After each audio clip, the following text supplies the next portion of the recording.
Imagine a hillside overlooking a small town.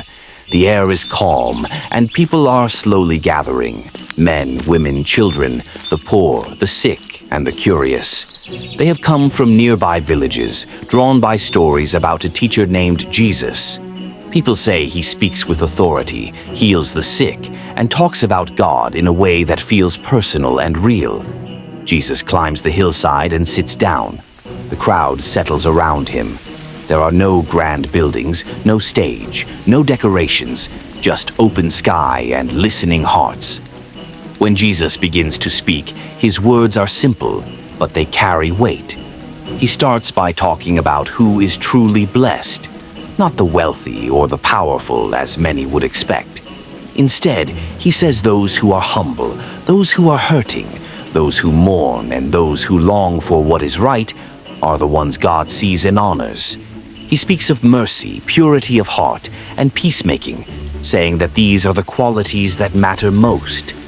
Blessed are merciful, for they shall obtain mercy. Blessed are they which are persecuted for righteousness' sake, for theirs is the kingdom of heaven.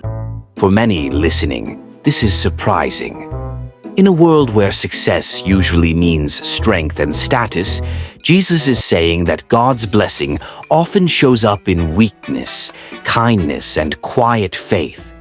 Jesus then tells the people that they are like salt and light.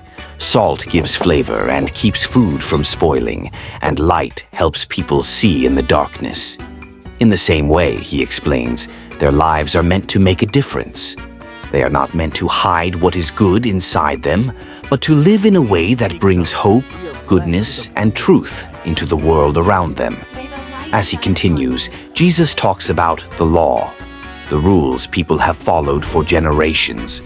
But instead of focusing only on actions, he talks about the heart. He explains that avoiding wrongdoing isn't enough if anger, bitterness, or selfish desires are allowed to grow inside. Real goodness, he teaches, begins within. It starts with our thoughts, our intentions, and the way we treat others when no one is watching. Then Jesus says something that is especially challenging. He tells the crowd to love their enemies, not just friends or people who treat them well, but even those who hurt them. He encourages them to pray for those who oppose them and to respond to hatred with kindness. Father, I really feel hurt and betrayed, but I forgive her, as you have also shown me forgiveness. This teaching is difficult, even uncomfortable, but Jesus presents it as a better way, one that breaks the cycle of anger and revenge and replaces it with compassion. Jesus also speaks about everyday spiritual habits. He warns against doing good deeds just to be seen by others. You're so delight and hardworking. And encourages people to be sincere. He teaches them how to pray in simple, honest words, asking for daily needs, forgiveness, and guidance. He reminds them that forgiveness isn't just something we receive, but something we are called to give. As the crowd listens, Jesus turns his attention to worry and fear. He tells them not to be consumed by anxiety over food, clothing, or the future. He points to the birds in the sky and the flowers in the fields, explaining that God takes care of them without effort or stress. If God cares for even these, he says, then surely God cares even more for people.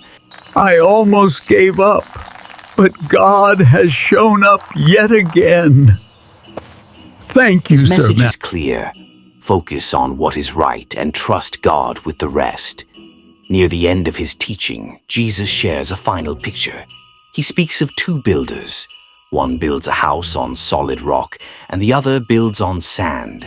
When storms come, the house on rock stands firm, but the one on sand collapses.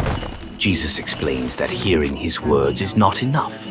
What truly matters is putting them into practice and building one's life on a strong foundation. When Jesus finishes speaking, the crowd is amazed. He speaks with so much authority. They have never heard teaching like this before, so clear, so direct, and so deeply connected to everyday life. On a simple hillside, Jesus has offered a vision of how to live with humility, love, courage, and trust. The Sermon on the Mount is more than a speech. It is an invitation to live differently, to love more deeply, and to choose a path shaped by mercy, integrity, and faith.